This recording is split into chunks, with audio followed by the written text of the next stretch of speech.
Good morning student. अब हम detail में करेंगे कि कैश फ्लो जो है वो ऑपरेटिंग एक्टिविटी से कैसे जो है कैलकुलेट किया जाता है। Operating activity are the principal revenue producing activity of the enterprise and other activity that are not investing or financing. तो ऑपरेटिंग एक्टिविटी जो होती है वो बिजनेस की सबसे ज़्यादा पैसा कमाने वाली एक्टिविटी होती है, क्योंकि ये बिजनेस से ही रिलेटेड होती है और इसमें हम इन्वेस्टिंग और फाइनेंसिंग एक्टिविटी से कोई चीज़ें इसमें इंक्लूड नहीं करते हैं। तो cash flow from operating activity जो है वो दो मेथड से निकाली जाती है, एक डायरेक्ट मेथड और एक इनडायरेक्ट मेथड।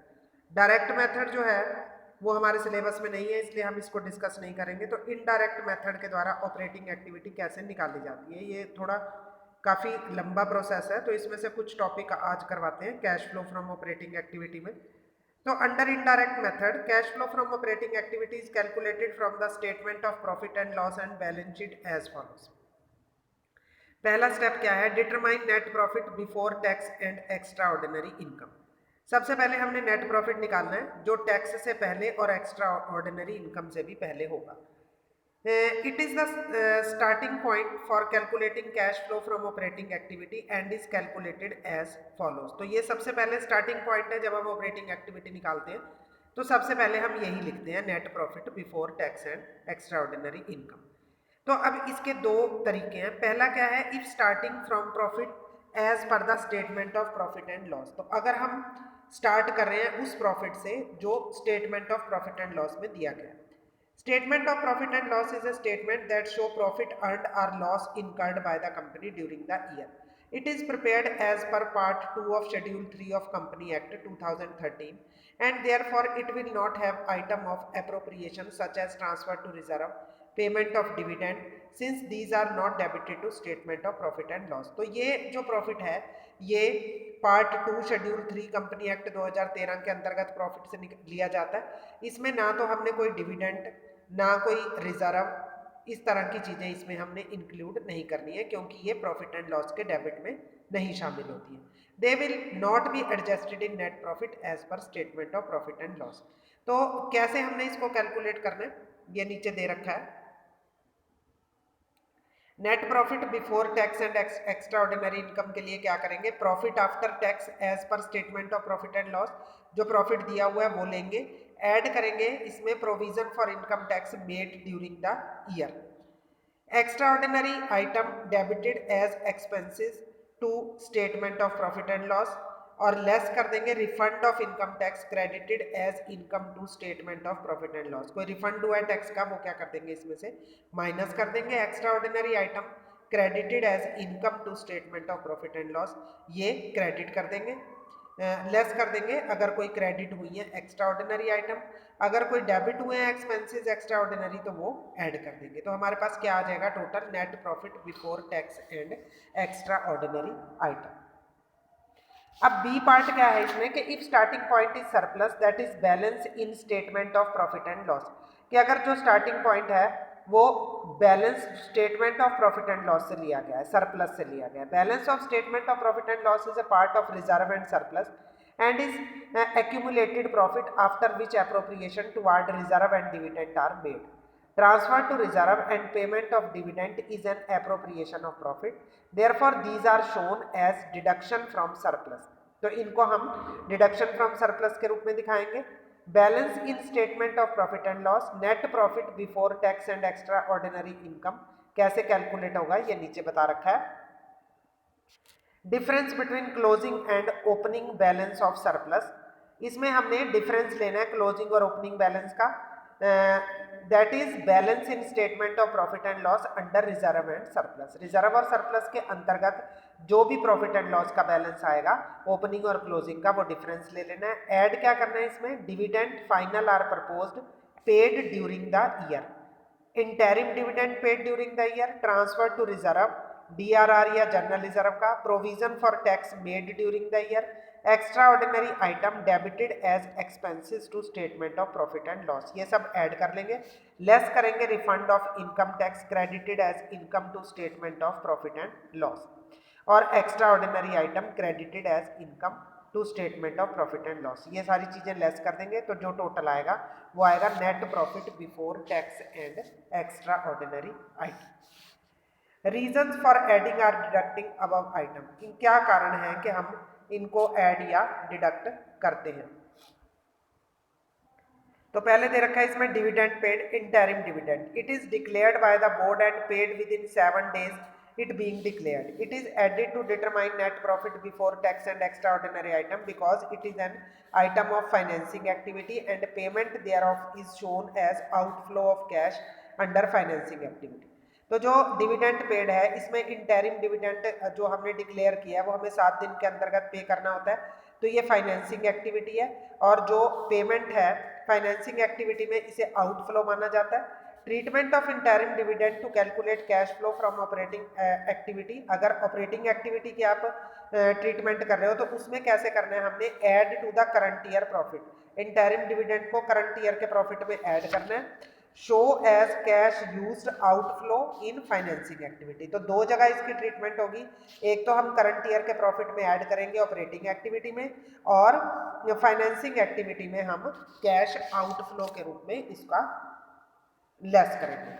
नेक्स्ट है इसमें proposed or final dividend in the current year, proposed dividend of previous year will be declared. Proposed dividend जो पिछले साल का होता है वो डिक्लेयर होता है करंट ईयर में, approved by the shareholder in their annual general meeting held after the end of the financial year. Dividend proposed by the director for current year is shown in the notes to account as contingent liability that is not provided in the books of accounts. It is accounted in the books after it is declared by the shareholder. Proposed dividend of previous year is shown as appropriation that is as deduction from surplus. तो जो पिछले साल का dividend होता है, propose dividend जो हमने पिछले साल डिक्लेयर किया था और इस साल हमने पे करना है, वही हम क्या करेंगे सरप्लस में से डिडक्ट करेंगे, और जो इस साल का अगले साल पे करना है वो कॉन्टीजेंट लायबिलिटी के रूप में शो करेंगे।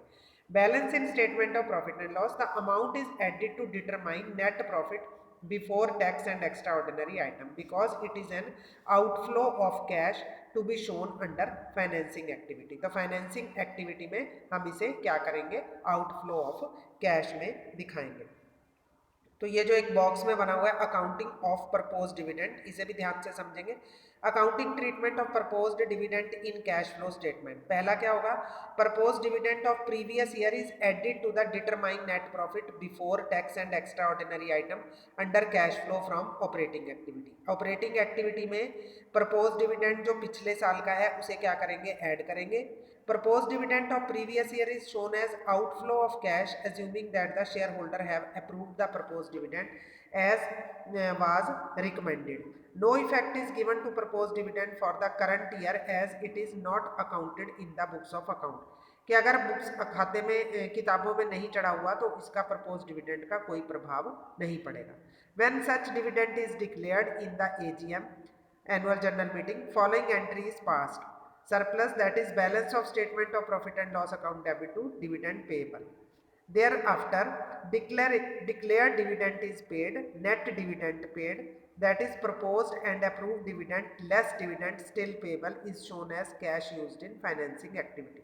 तो जितना डिविडेंड हमने पे कर दिया है वो कैश यूज्ड फाइनेंसिंग एक्टिविटी में दिखाएंगे। जैसे ये एग्जांपल दे रखा है, एग्जांपल नंबर 14, इसमें क्या है, following is the extract of the balance sheet. Surplus दे रखा है इसमें 2019 का 5 लाख और 20 का 8 लाख, डिविडेंड पेबल है 30,000। नीचे दे रखा है dividend proposed for the year ended 31 March 2019 and 20 were 3 lakh and 3,50,000। Prepare the note to account net profit before tax and extraordinary income. तो इसमें हमने पहले तो सरप्लस ले लिया, क्लोजिंग 8 लाख, लेस कर दिया इसमें ओपनिंग, 8 लाख में से 5 लाख माइनस किया तो 3 लाख आ गया हमारे पास बैलेंस। ऐड कर देंगे dividend payable debited to surplus that is balance in statement of profit and loss during the year. तो हमारा पिछले साल का प्रपोज डिविडेंड कितना था, 3 लाख, वो हम क्या कर देंगे इसमें ऐड कर देंगे। अगले साल वाला तो नेक्स्ट ईयर में ऐड करेंगे, तो net profit before tax and extraordinary item आ जाएगा हमारा 6 लाख। इसी तरह से ये एक और एग्जांपल दे रखा है, following is the extract from the balance sheet. इसमें इक्विटी शेयर कैपिटल है, रिडीमेबल प्रेफरेंस शेयर कैपिटल है, सरप्लस है और डिविडेंड पेबल है। एडिशनल इन्फॉर्मेशन में propose dividend on equity share for the year ended 31 March 19 and 20 है 1,50,000 and 1 lakh. Interim dividend है 50,000 on equity share were paid on 31 December. Determine net profit before tax and extraordinary item. तो सबसे पहले हमने क्या निकालना है, net profit before tax and extraordinary item के लिए सरप्लस देखेंगे। Balance in statement of profit and loss का क्लोजिंग बैलेंस कितना दे रखा है हमारा, ये सरप्लस में 4,50,000 और ओपनिंग बैलेंस है 2,50,000, तो डिफरेंस आ गया हमारे पास 2 लाख। ऐड करेंगे हम इसमें इंटरिम डिविडेंड, क्योंकि ये तो ऐड ही होना है, पे हो चुका हुआ है, 7 डेज के अंतर्गत पे करना है हमें, तो 50,000 ऐड कर देंगे।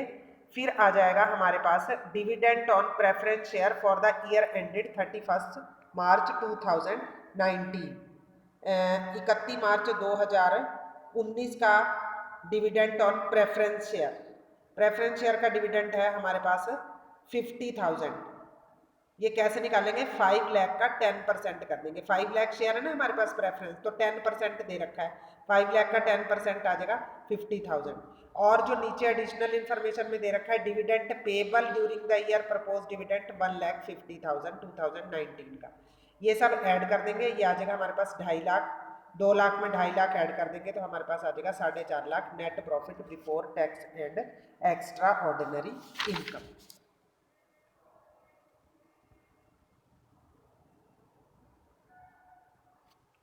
नेक्स्ट है इसमें transfer to reserve. Transfer from surplus that is balance on statement of profit and loss to other reserve is added to net profit because it is an appropriation of net profit. अब इसमें reserve की transfer भी add होएगी। For example increase in general reserve is added.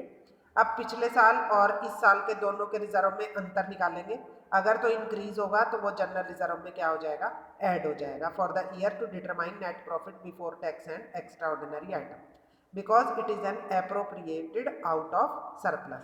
Balance in statement of profit and loss, it should be kept in mind that this adjustment is made when net profit is determined from the surplus. ये ध्यान रखना है कि अगर surplus में से आप net profit निकाल रहे हो तभी आपने इंक्रीज इन जनरल रिजर्व जो है वो ऐड करना है।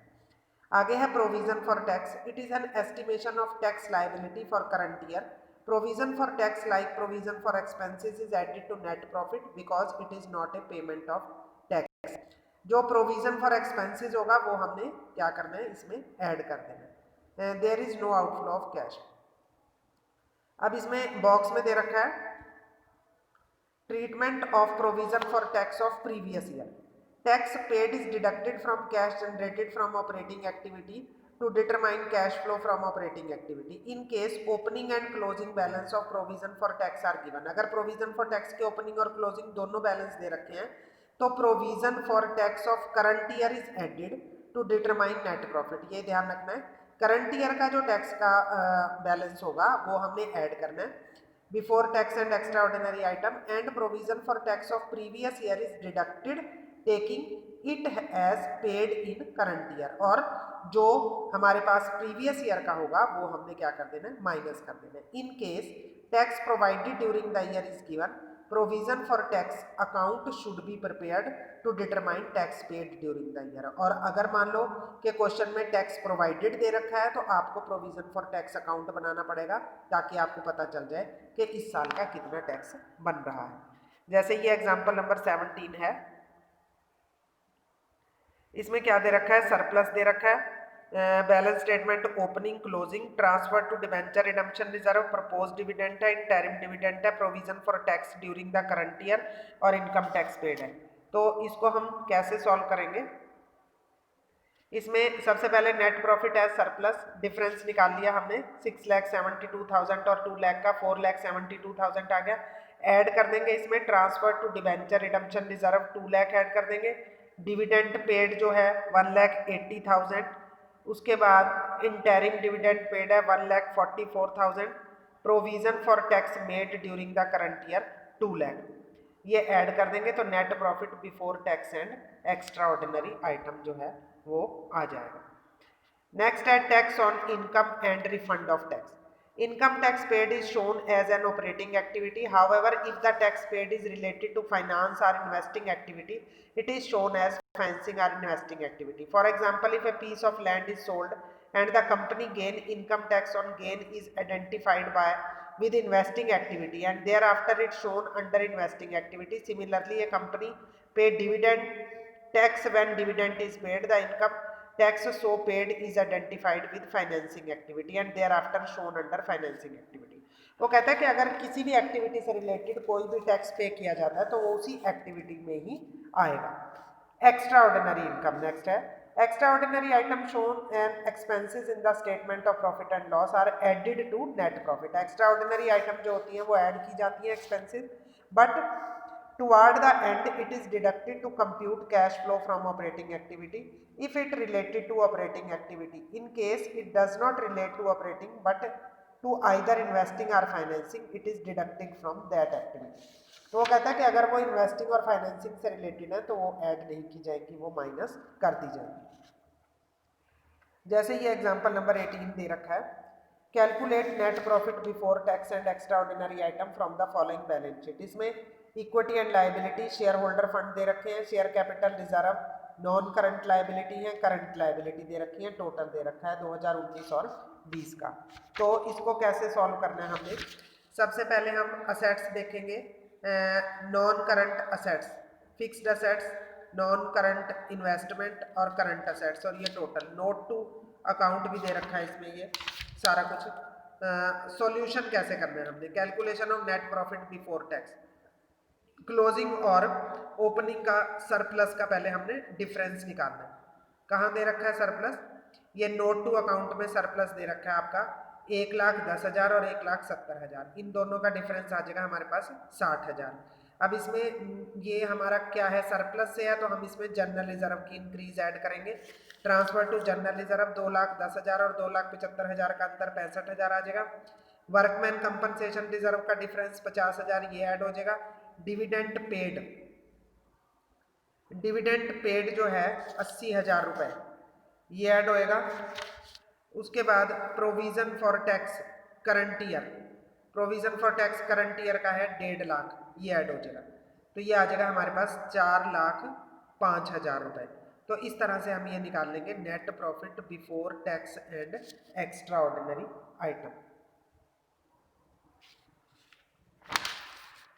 अब आप आगे आ गया अगला step, step 2, determining operating profit before working capital change. Working capital के चेंज होने से पहले हमने कैसे ऑपरेटिंग प्रॉफिट निकालना है। For this net profit before tax and extraordinary item is adjusted for non cash and non operating item. Non cash expenses कौन से होते हैं, non cash expenses means expenses and losses debited to statement of profit and loss that do not involve payment of cash. Non cash expenses वो होते हैं कि जिसमें हम पेमेंट कैश के रूप में नहीं करते, जैसे डेप्रिसिएशन हो गया, एमोर्टाइजेशन हो गया, बैड डेट्स हो गया, प्रोविजन फॉर डाउटफुल डेब्ट हो गया। The term depreciation is used for writing off fixed tangible assets over their estimated useful life, and amortisation जो होता है वो होता है writing off intangible assets. Depreciation होता है टेंजिबल असेट्स के लिए, एमोर्टाइजेशन शब्द का प्रयोग होता है इनटेंजिबल असेट्स के लिए। तो इसमें बॉक्स में दे रखा है कि गुडविल की ट्रीटमेंट कैसे करनी है। जब डिक्रीज होती है goodwill between two accounting year means goodwill is write off or amortised. Amortisation of goodwill is added to net profit.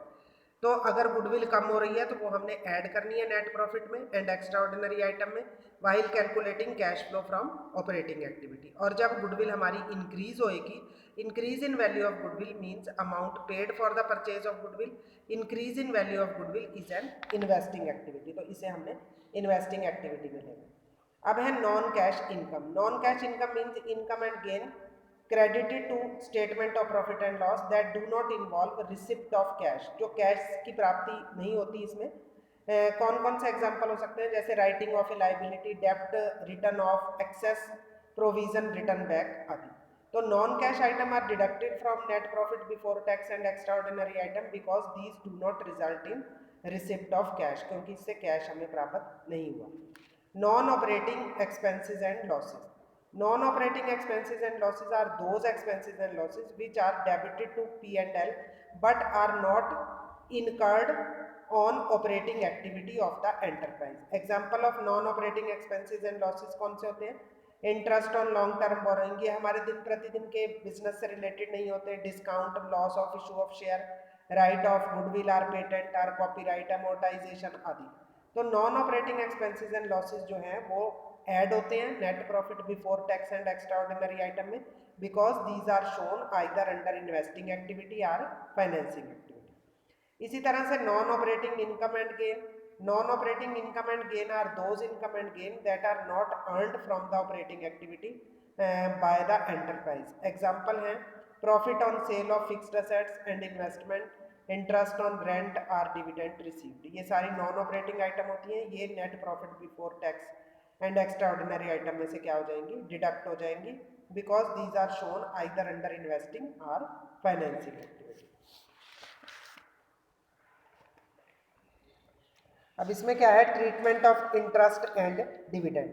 Cash inflow and cash outflow for interest and dividend are shown separately in cash flow statement as follows. तो दो तरह की companies होती हैं, एक financial company और एक non financial company.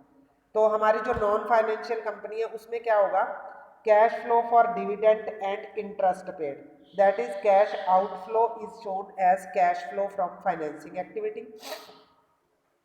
Cash flow from dividend and interest received, cash inflow is shown as cash flow from investing activity.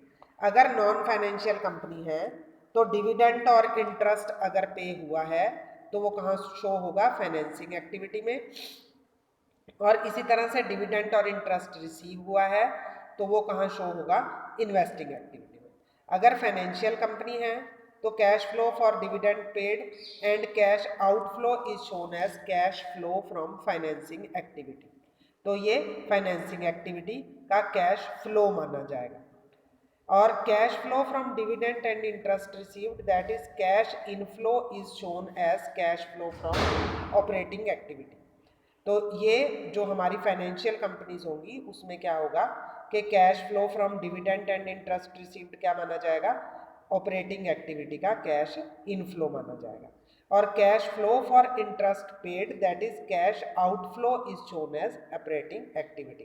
तो ऑपरेटिंग एक्टिविटी में ये cash flow for interest paid जो है ये क्या माना जाएगा, आउटफ्लो माना जाएगा operating activity. Treatment of interest and dividend ये दे रखे हैं डायग्राम बना के। फाइनेंशियल एंटरप्राइजेज और अदर, फाइनेंशियल में क्या होगा, cash flow arising from interest paid, dividend received और डिविडेंड पेड, ये जो है होंगी ऑपरेटिंग एक्टिविटी। इंटरेस्ट पेड और डिविडेंड रिसीव्ड और डिविडेंड पेड होगी फाइनेंसिंग एक्टिविटी। और अदर एंटरप्राइजेज में कैश फ्लो कहाँ से होगा, interest paid, interest and dividend received, dividend paid. Interest paid होगा financing activity, interest and dividend received होगा इन्वेस्टिंग एक्टिविटी और डिविडेंड पेड होगा फाइनेंसिंग एक्टिविटी।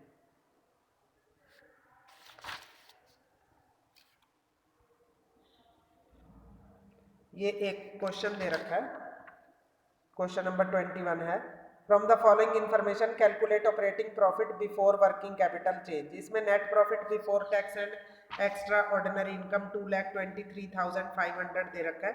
तो इसमें हमने एडजस्टमेंट में ऐड लेस करने हैं for non cash and non operating item. तो इसमें ऐड क्या क्या हो जाएगा, एक तो हमारा डेप्रिसिएशन ऐड हो जाएगा क्योंकि ये क्या है, नॉन ऑपरेटिंग आइटम है। इंटरेस्ट ऑन बोरोइंग ऐड हो जाएगा, गुडविल अमोर्टाइज्ड ऐड हो जाएगा, loss on sale of machinery, ये सारे जो है नॉन ऑपरेटिंग आइटम है, ये सब ऐड हो जाएंगी। और लेस हो जाएगा interest and dividend received from on investment और profit on sale of investment. तो ये 2,72,400 आ जाएगा हमारा operating profit before working capital change. तो आज मैंने ये कुछ आपको स्टेप्स करवाए हैं, बाकी के स्टेप्स नेक्स्ट लेक्चर में करवाएंगे। Thank you.